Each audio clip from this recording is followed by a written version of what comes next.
Welcome to Breakthrough Conversations, everyone. I am so glad that you are here with us today. I am excited about this particular episode. And again, this podcast is a Christian podcast where I interview people of all ages, male, female, and we just have a conversation. We talk about moments and seasons of their lives where God helped them to break through, or they're currently in a season of breaking through that particular season or challenge. So thank you again for joining us today. I have with us on this episode Miss Karina Washington. I'm so glad that you're here. Thank you. Thank you for being a part. So excited to be here as well. Absolutely. So I have you on today to talk about being a mother of 5 children. On top of that, 5 boys. Yes. Right? Mm-hmm. So before we delve into that, just tell us a little bit about yourself. So I am first generation American. My mother is Panamanian. My father is Jamaican. I was born and raised in the great Prince George's County, Maryland, you know. Adelphi, that's close to University of Maryland, so it's on that side. I was raised by my maternal grandmother, so a lot of the way I navigate through this world comes through her life experiences and the things that she taught me growing up. I married the love of my life at 20. So we have almost been married now for 14 years. Holden, Washington, my boo. Mm-hmm. Awesome. 14 years? Almost, yes. 14, right? Wow. Yes. Awesome. Well, congratulations on celebrating almost 14 years. That's a blessing. So, again, I have you on here today to talk about being a mom of 5 children. I'm sure I could hear it from Holden's perspective and get a whole nother, Oh my goodness. Yes. Well, we're going to talk to you and hear it from the mom's perspective today. So go ahead and tell us, how old are all of your children? So my oldest just turned 13 last weekend. His name is Nehemiah. My second is 11. His name is Ezra. My third, his name is Daniel. He's 8.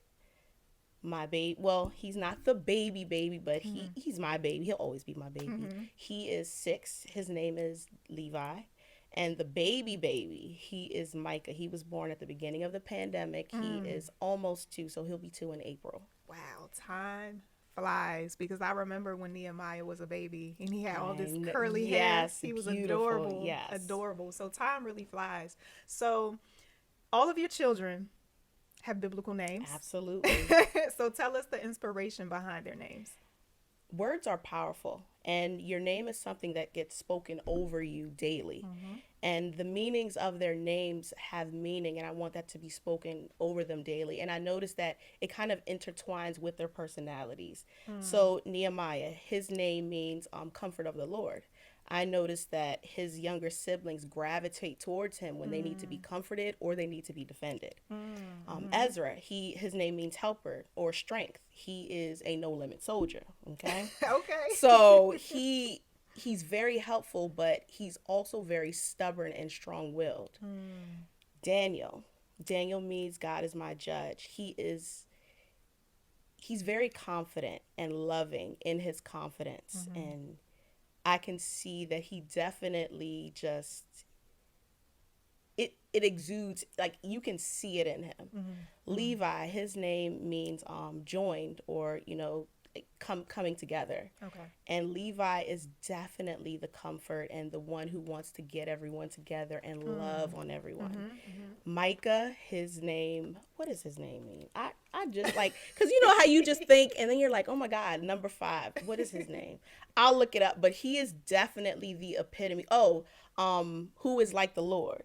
And his personality is very much like in your face and just very energetic and just loving and like, wow, like everything is just a wonder to him. Wow. So their names mean so much, and you can see it in their personalities. Yeah, so. Absolutely. And I think that's amazing how, you know, God will give you the names before they're born. Exactly. And then you see that they actually are who they're named, who God gave, you know.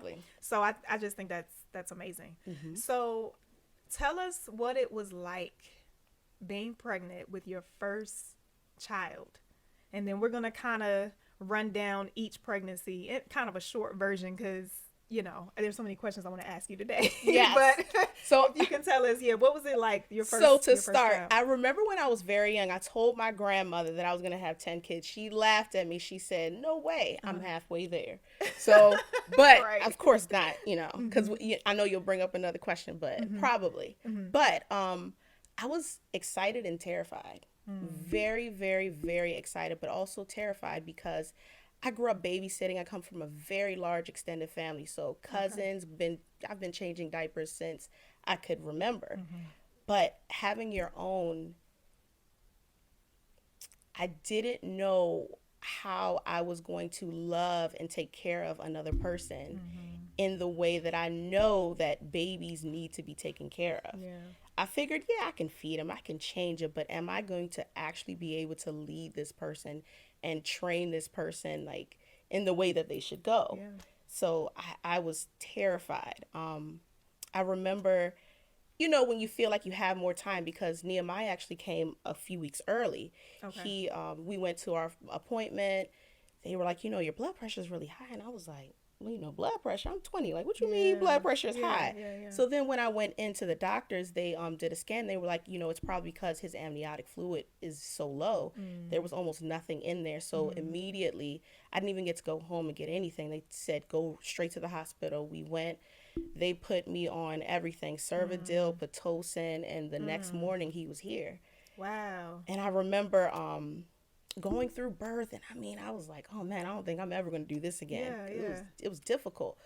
But then I remember when I saw him, he came out, and it's almost like we locked eyes immediately, and I was like, oh my God, like, I think this is the moment that mothers talk about, because I was immediately in love. Immediately. So Awesome. So you had your firstborn. How much longer after that was Ezra born? 2 years. 2 years. And it's funny because when he was little, I was like, man, Nehemiah, man, if we have another son, it should be Ezra. Like Holden was like, yeah, that's the name, but I picked it because I said it first. So I was like, you know what? Okay, Ezra. And I remember when he was about 1 year old, I was like, man, I think we should have another one. But, everyone was like, you're still in school, like you should wait. And I was like, okay. And then here he was. Then, Yeah. So you have your second child, and it's like, okay, they're 2 years apart. Was it kind of hectic in that moment? So honestly, I think the most hectic was going from 0 to 1. I think that for me, having 2 was great because, it's easier to manage. And then kind of, it's like, what's one more after that? Okay. But yeah, 0 to 1 was definitely the most difficult transition because you're so used to only worrying about yourself. Right. But once you get into having kids, it's kind of like, okay, there's another person I'm going to take care of. There's another person. And then 3 years later, we had Daniel. 3 years later. Okay. What was that like? It was interesting. And it's more so because at that time I was actually staying home. I was staying home mom for about a year because that didn't last long. Because I was like, I don't know if I could do this.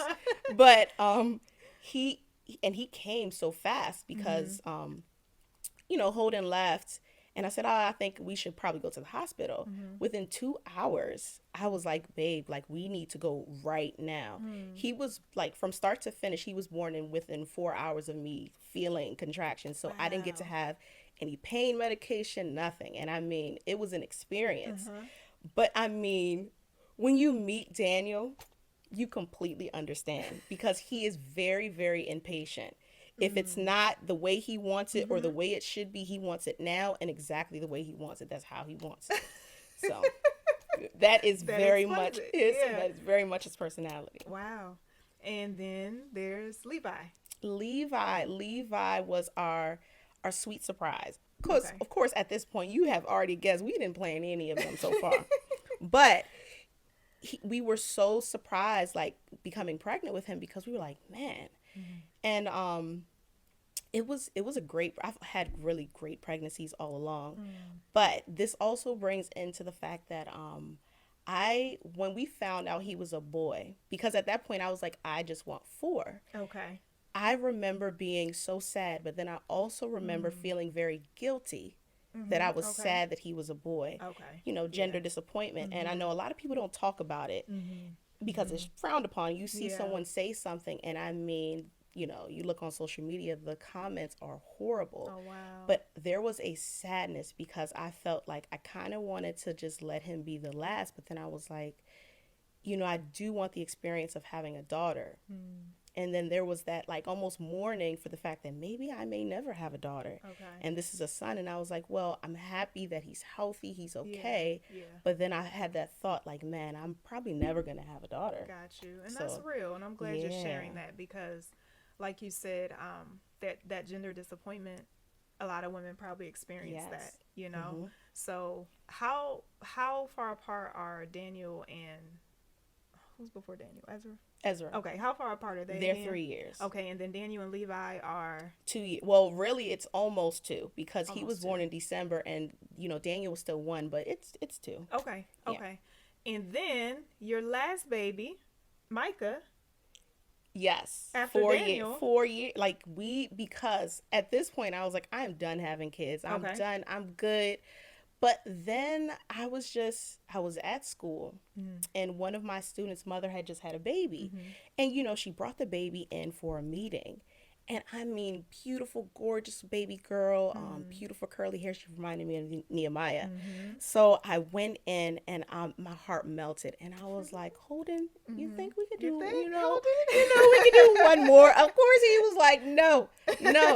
He's almost in school. We don't have to worry about daycare. Like, we're good. And I was like, let's just try one more time. Okay. And then we tried one more time. And of course, we got, and we were trying for a girl. Okay. And of course, he's a boy. Yeah. You know, so of course, there was that gender disappointment again. But it's funny because this time around, I think the boys were more so, they were very, very hurt because they were like, man, we really wanted a sister. We prayed for a sister. And I was like, but God is going to give us exactly what he wants for us. That's right. So that's what we got. We got our boy and he fit right in. He fit right in. And immediately, it was funny to kind of see Ezra, who, you know, they always say the second child, that is the one. He is still the one. But he gravitated towards Micah in such a way where I could see the softer side of him. And he loves him. He takes care of him. If he hears him crying, you know, he's like, you know, who's about to get it? Right. You know, because this is my baby. So, yeah, it's just great to see. I love their relationship. Wow. That's awesome. So, talk to us about your level or your place of contentment now having 5 boys. When you had I believe you said Levi, you were hoping for a girl, and then again with Micah you were hoping maybe for a girl again, and you had boys. You also just shared, however, that everybody just fits right in and whatever God has for us is for us, right? So how are you as far as contentment goes now having 5 boys? So as far as I feel very content in what we have right now. It's funny because I was also thinking like, 5 is odd. And then I feel like someone's always going to kind of be left out. Okay. But, you know, Nehemiah, now that he's older, he kind of just, you know, barks at them and they kind of stay away from him. But, you know, like, and they kind of pair up. But I kind of feel one more. Because it's funny, when we were in college, we would always joke, Holden wanted 6, I wanted 4. And I was like, let's stop. So clearly he's winning. He's winning because he said 6. But, you know, he quickly changed his mind after the first. He was like, man, we can stop right here. I'm good. After the first one? Yeah. Oh, he was done. He was like, we're good. We can stop right here. I'm good. And then once we had Ezra, he was like, yeah, we can stop. I was like, all right. You know. So I thought of a question to ask you because I wasn't sure if you said you came from a big family. Yes. Did Holden come from a big family as well? He's one of 4 boys. He's one of 4 boys. Okay. And what about you as far as your siblings? I only have 2 brothers, but my extended family is very large. My mom is one of 10. Wow. My dad is one of 14. Wow. So several uncles and aunts, cousins, like back to back to back cousins. When you see pictures of us, there are several. Like, we roll deep. We roll deep. I hear you. So, if I need help, I'm pretty sure y'all got me. Absolutely. Okay. That's the benefit of having a big family, right? So was that the inspiration behind you wanting the amount of children? Absolutely. Okay. Because the love you feel, there's always someone in your corner, the support you feel. There's nothing like family. Like Yeah. friends are great, but there's something special about family, especially when you get along. When there's a family Absolutely. that gets along, chef's kiss, chef's Yeah, kiss. absolutely, absolutely. And I guess that was the inspiration with Holden too, because he comes Absolutely. from a big family as well. Okay, so you having a well, let me back up. You being the only female at home. How is that? So it's funny because that is kind of my like that's my jam, like boy things. Okay. Growing up, I was into cartoons, anime, video games. So that like being able to enjoy that with my sons, like I'm able to bond with them without Awesome. any issues. And it's kind of Awesome. fun because, now, they're like, oh, all these boy things, but I'm like, I think they're cool. Like I'll Uh-huh. play with Legos. I will get down. And if he can't beat a level, we'll go on YouTube and we'll figure out, okay, so how do we beat this boss? Yeah, So, absolutely. so I have That's fun. cool. That's cool. I think it's good to hear that perspective because you have women who, let's say, are in your shoes with 5 boys, and they're like, but I'm not really into the boy games and the boy, so it's good to hear that perspective. And I even imagine for myself, if I have a son, I'll probably be the same way because I grew up a tomboy and was into sports and that sort of thing. So absolutely. So having a big family, tell us what is it like as far as the pros and cons, if there are any cons. But, So pro, okay. It's always live, like very exciting. Like there is no chill in this house. The con, there is no chill. So it is a pro and it is a con because there's constant movement, there's constant life, and it's just always going. Even when it's bedtime, you can hear them whispering, and I'm like, it's bedtime, and they are still whispering. So there is no chill. Yeah. And Holden's like, man, like sometimes he wants to hide. So I'm like, no, if you gonna hide, we hide together. Let's hide together. But there's no chill. No chill. That's a pro and a con. Okay, and especially with boys, I imagine, because they're always active, right? Right. And the food, oh my God, they can eat. They can eat. They can eat. They can eat. Oh my gosh. Yes, and you see Nehemiah is Oh, skinny, he's- yeah, but he's shooting up and shooting he up. can eat. Absolutely. Wow. So I have a silly question. We come across certain families, not all, that we see that the blinds in their windows are always messed up. Oh my gosh. What is that about? It is from the oldest to the youngest. And we change those blinds monthly. Are you serious? Yes, and they are always broken. It started with Nehemiah. When we were in the apartment, we had the long blinds. He used to rip them things down. Whoa. Then the vertical blinds, like they're constantly trying to figure out, like, is mommy home yet? Or who's at the door? Because, I like Amazon. So they're like trying to figure out, or they'll see that Amazon has like the yellow light on it. So they know there's a package coming. So they're looking and break them every single time. Now, Micah, I've already told you about Micah. Micah will literally go to the top and pull them all the way down. So he has snatched them off of the window quite a few times. Man, Jared and I literally just had a conversation yesterday. Like, why are our neighbors' blinds always messed I'm up? telling you, kids are fixated on blinds. That's When crazy. I was a kid, my grandmother had curtains, so I would just go in between the curtains and I'd wrap myself up in it. Like if there were blinds, I'm pretty sure I would have probably been pulling them down too. So That's hilarious. Okay, well, now I know. Having a big family, are there any negative stereotypes that you hear from other people? You mentioned earlier about some negative comments that you see on social media. If you can talk some about that, but also the stereotypes that people may have just when they see you, when they see Holden, when they see your sons, like, man, they are a big family.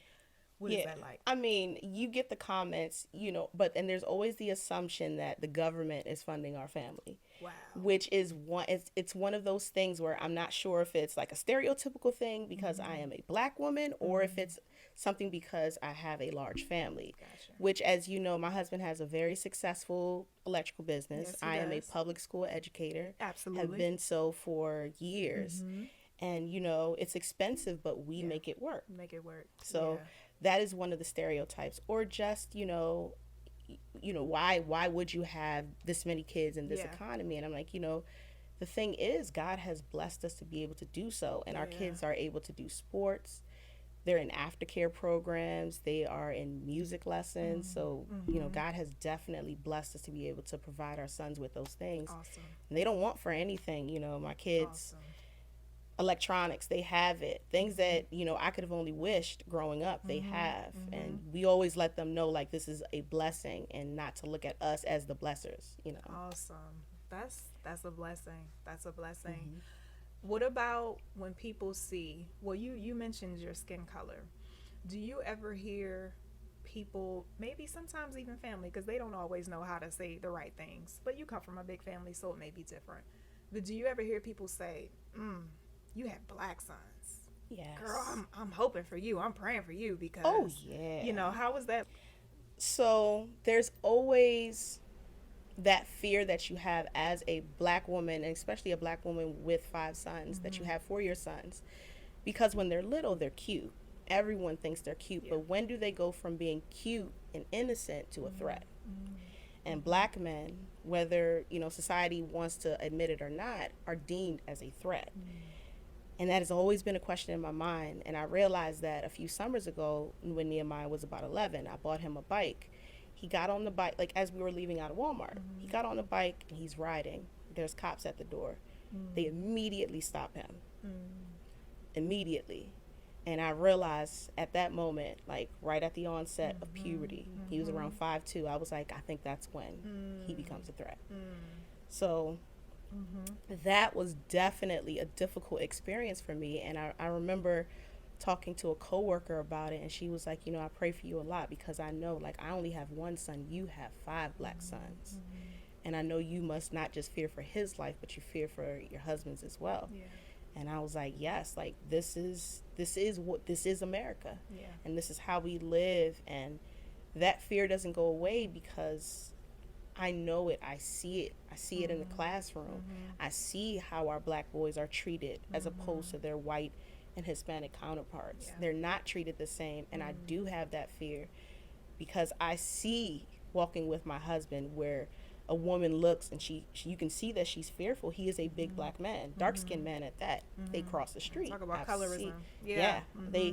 They cross the street. Yeah. And I know I'm raising these boys to be loving, to be kind, but the world won't necessarily see them as that until they get to know them. But physically, just at appearance, I know that the world is already judging them. Yeah. Like, to me, I know that their lives are precious, but does the world see their life as precious?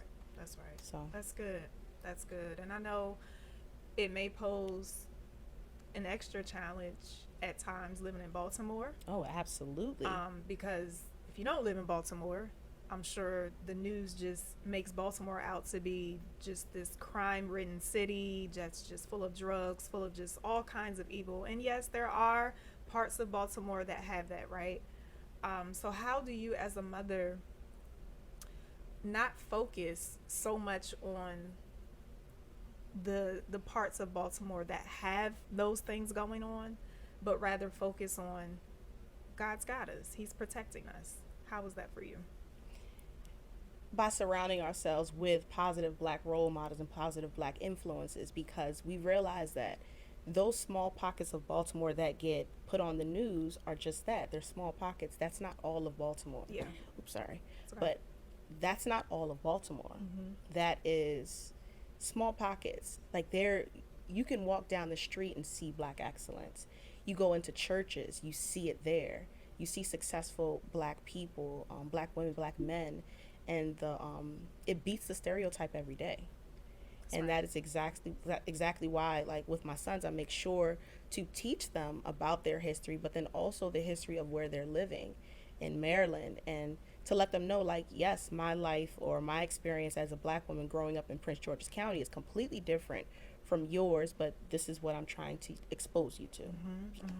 And that leads into the next question that I want to ask, and that's, what are some of the lessons that you and Holden teach your sons? Just share a bit of those with us. Okay, so Holden is really, he talks to the boys all the time, and I know, they may, they get in there, oh, here he goes again, but he talks about success to them a lot, and he talks about how success is what you make it to be. Success is for you to define and only for you to define. And I love that he does that, because he doesn't tell them like this is the measuring stick. You got to have this much money. You got to have this. He said, no, success is for you. It's only for you. That's good. For me, my biggest thing is that that they have emotional intelligence, that they understand and know what they're feeling, why they're feeling, and how do they respond to that. Because we're preparing them for a world that we've never experienced. Things are changing rapidly, and the things that kids are experiencing now, I didn't experience until I was in my 20s. Right. So I know that the world is changing, and as we grow, like, you have to learn how to navigate this world. And I believe like, just being able to speak your mind respectfully, and having that intelligence, that emotional intelligence, to be able to navigate this world is very, very important. And I remember talking to my oldest son. It's not what you say, it's how you say it. And I said, there is never a conversation that should be held back because you fear how the person is going to receive it. If you go in love, then you just let everything else work itself out.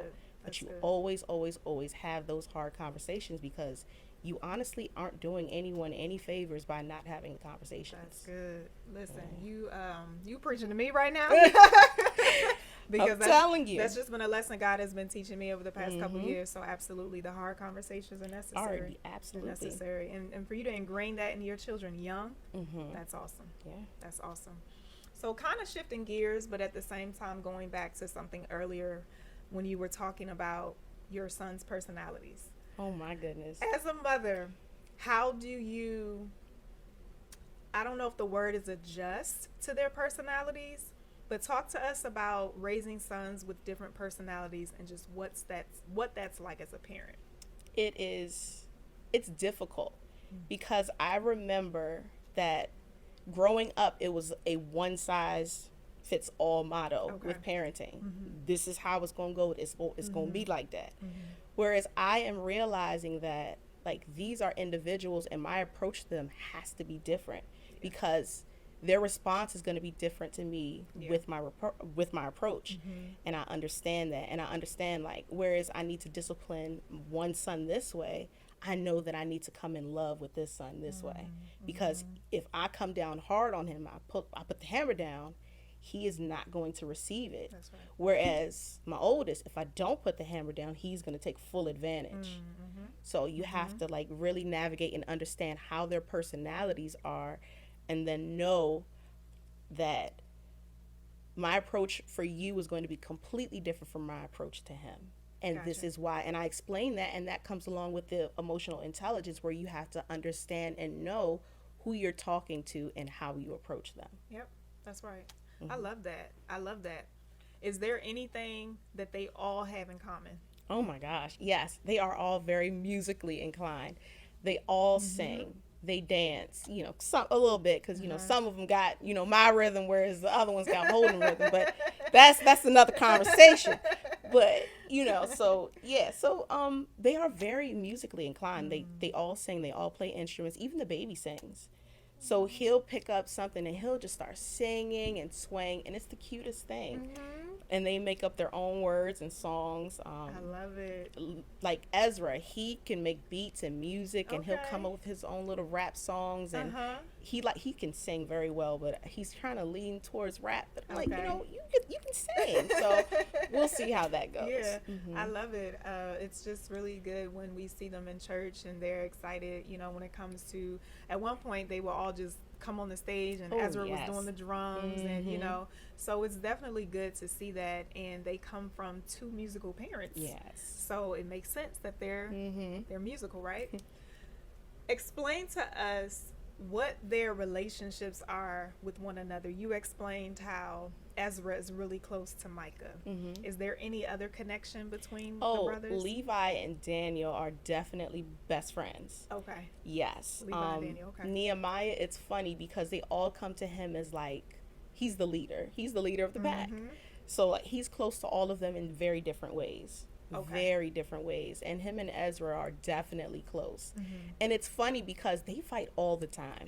So And I always say this, I was like, you guys are actually best friends. You just don't realize it yet. It's just that you guys know exactly how to push each other's buttons perfectly. Because I look at my younger brother and we're very close. And I knew exactly what buttons to push on him. He knew exactly what buttons to push on me. But now, like, we can talk, and we can talk for hours. And I was saying, like, that's what you guys have. You just don't see it. And of course, if he's playing a game that you want, you're going to be like, you're going to make him get upset so he can get in trouble so that you can get that game. I was like, but I already know the game. So no one gets it. Exactly. So, yep. How is it like, well, you just kind of explained it. They kind of bump heads, right? Yeah. Any other brothers do that as well? Oh my gosh, Nehemiah literally will just pluck on everyone. Like he is literally like the squasher. Like so it's funny, or if they are really, really upset, or they feel like they have like my feelings are hurt, like this is not just physical, they will go get Nehemiah, and Nehemiah will come and solve the issue. And Nehemiah literally will put the hammer down on everybody. He's like, y'all need to stop. And I'm like, okay. It's kind of cute to watch because he's hilarious when he is talking to them. Or even the baby will crawl up on his bunk bed and just come lay next to him, and he'll be like, oh. But then he'll cuddle with him for a little bit, or he'll sit on his phone and then he'll let him play with it, things like that. So, well, I definitely can see the big brother in Nehemiah, because seeing him in Unplugged and seeing how mature he is, I told him, I said, Nehemiah, I keep putting you in high school in ninth grade, and you're only a seventh grader, right? So I definitely see the maturity in him, and I know a lot of that comes from him being a big brother and him being the oldest, right? So absolutely, I can just picture those moments of him like, no, you over here, exactly, do what I say. So I can see that. Yes. So one of the biggest questions for me, and it's a simple question, but it's just like, I just wonder, what is a typical day like for you? Man, like I said, there is no chill. From the time we have to get them up, and we have to get them up early, because you have your early risers. Like, as soon as I get the boys in, I'm like, all right, guys, time to get up. Nehemiah, Daniel are up, and they're ready to go. Like, they start moving. Whereas Ezra and Levi, you got to tell them like 30 times, it's time to get up.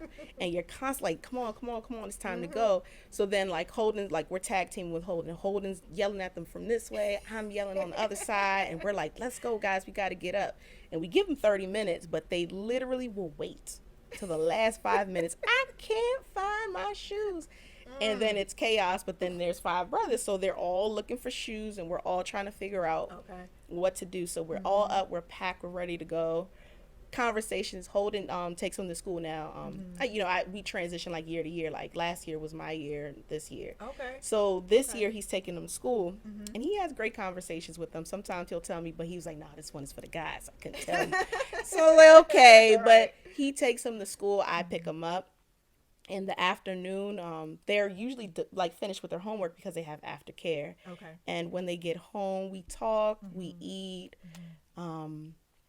They fight, they argue. Then I tell them to chill. They don't chill. Then it's bath time. Then I'm fighting because someone pretended to take a bath, and then I'm like, no, you didn't. Get back in the shower, or no, go wash again. So it's funny. Or then Micah, because Micah's hilarious. Micah will try to get in the shower, hop in with everyone, and I'm like, baby, hilarious. Your shower is at the end. Like, wait your turn. But and then the funny thing is, they'll just, oh, come on, just come on, just go ahead. And then then he wants his own, and I'm like, okay, I get what you're doing here. And then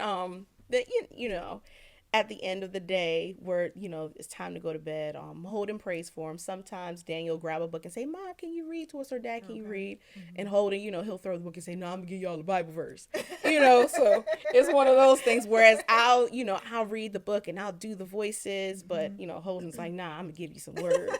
So I'm like, "Okay, Holden." So they usually try to sneak the book to me. They're like, "Yeah, we want the voices, Mom." So how early is your day? Like, what time? So I like around 5:30. 5:30. Okay. 5:30, and I make sure just everything is ready to go. Okay. Because if I don't, complete chaos. Yeah. So if it's not ready to go, then they will definitely be running around, and it'll take us extra long to get out. Yeah, So, absolutely. mm-hmm. And the nighttime, around what time are you guys winding down? We start at about 7 with showers and talk, like just talking, having conversations around 7, and we try to get them in bed by 8:30. By 8:30. Whereas Nehemiah, we'll give him some leeway. We let him go to bed around 9. Yeah. Yeah. Okay. Okay. He's a little older now, He so he can stay is. up a little So, bit. yes. And then because he wakes up as soon as we get him up, Yeah. we give him that Responsible. freedom. Yeah. Absolutely. Talk to us about, how do you do it? I mean, simply put, how do you do it? And I want to ask Holden too, but how do you guys do it? How do you stay happily married? How do you raise these wonderful sons? How do you do it? I know that's a very broad question, but just talk to us. I am living on a prayer. You hear me? I'm like from moment to moment, because these, like, just all the decisions, everything. Sometimes it's like, oh man, there's so much on me. There's so much on my plate. Like, how am I like balancing all of these things? But I realized early on, I was like, being a student, being a teacher, being a mother, being a wife, I decided a long time ago that I was going to definitely be more impressive at home than I was going to be anywhere else. So I'm going to take care of this first. Absolutely. And that was a decision I made, and I've been happier ever since. I know for me and Holden, our relationship, as soon as the kids go down, because he's my best friend, we will sit and we will talk for hours. We'll laugh and joke. I love it. We'll butt heads because, he get on my nerves. But he knows I love him. That's my boo. Yeah. But, and we just talk and we kind of just decompress. And we do that every night. Awesome. We make sure that we always talk, and we always have just moments to like really talk about life and our experiences, and what does this mean for the family, or how can we grow, or how did you handle that situation? Did you handle it right? And and I love that he's never going to just tell me, oh, you're right. He will definitely tell me, you were wrong in the way you approached that, and this is how you should fix it. Or did you think about praying first? Because I'm pretty sure you didn't. And you're right. I didn't. I didn't. Point. Yeah, that's on point. I'm glad that you mentioned that you guys have those moments to decompress after you put the children to bed, because one of the questions that I had, and we'll just get to it now, is when do you have those moments with just the two of you, and how do you find the time and find balance with spending time with your spouse and then having that time for yourself, having time with friends? So we started to have my in-laws watch the boys one weekend a month, like at the very end of the month. Okay. And that is our weekend. And for that weekend, we talk about us, we plan, we strategize, and we just refresh ourselves, and we remember why we chose each other, because raising kids, you kind of start to lose yourself in a sense. And if you don't get those moments to reconnect, you can easily lose each other. So we always make sure we always stick by, we will have our one weekend a month. We also started transitioning who takes the kids where on Saturday. So every other weekend, it's his Saturday or it's my Saturday. On that Saturday, I will take myself to do something. I might go out with friends. I might get my nails done. I'll do different things. Just for me. Yep. Or last Saturday, like, literally, like, maybe I'll just sleep in. And I'll just have that time to myself. So we kind of work that out. And it's, we're working the kinks out here and there, but I think so far it's going well with doing that. Yeah, I love that. I love that explanation, because me from the outside looking in, I just wonder, how do two people raise 5 children? Or how do two people raise, it's like, even when you have, let's say, 3 children, that's more than the 2 parents, right? Right. So I just wonder, how do 2 people care for and balance life when it comes to just raising multiple children? And so I just like what you explained with how you and Holden have your schedules, with how you say, all right, this month I got this, or this year I got this, and then you have it that year or that month. So I love that. I love that. You answered that question for me. What is your biggest challenge raising your boys? It's just knowing that I am not going to be able to protect them from every harm that comes their way. So, because you always hear, okay, sticks and stones, but words. But I understand and know that words do hurt. Yes, and they I do. know that their feelings are going to be hurt. And those are things that as they get older, they might not want to communicate that with me. And I just know like their first heartbreaks or them experiencing racism for the first time and different things like that. I know that I'm not going to be able to protect them from that. And that is my biggest struggle as a mother, because you love your kids and you want the best for them and you want them to just go through life in joy, peace, and love. And you just know that every day will not be that way. So yeah, that is my struggle. And then like, every now and then when it's another kid, that spirit of I fight kids comes up and I'm ready to go. But ooh, Yeah. but yeah, it's just knowing that I can't protect them like from everything, even though I want to. Yeah, yeah. I imagine a lot of mothers feel that way. Absolutely. And I think it's just, like you said, they don't stay cute forever. They don't stay children forever. Right. At some point, they have to grow up and they have to Yeah. experience life on their own. And as a mom, you have to learn how to let go. Yes. You know what I mean? So, absolutely. I can see how that's challenging. Share with us some of your prayers for your children. So Holden specific, like he always prays for the boys that they will love God. The greatest commandment is to love God. And me, my prayer is always for them to love people and his creation. So I always want them to have a loving heart, a heart for people, and a love for just everything that God has created around them. Because I know that it's easy to hate someone who hates you. The most difficult thing to do is to love in times and just in general. And it's easy to be the bully. It's not always easy to be the kid who says, hey, stop that. That's right. So teaching them how to love and to be loving, and then also to receive love is what, like, that's a prayer that I have constantly. And Holden, we constantly pray those prayers of just love over them, and that they love God, and that they love people, and that they will continue to walk in this path, and to know and understand and learn about God for themselves. Not my God, but learn who he is and have a relationship for yourself. Yeah, that's right. That's right. I love it. You're sharing so much wisdom. So much wisdom. Talk to us about an experience, a moment of breakthrough for you. Like, is there anything that just stands out in your mind? Like, wow, I needed God's help with that right there. And God helped me to overcome whatever that was for you. It was well, I won't be specific, but one of the kids was having trouble in school.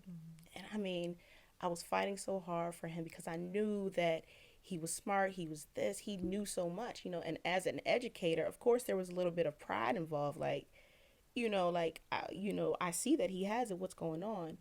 Then God definitely had to, like, have me sit down and really sit down and understand that your children are definitely your children, and you will, mark their path and tell them which way to go, but it's ultimately going to be their decision for the way that they will go.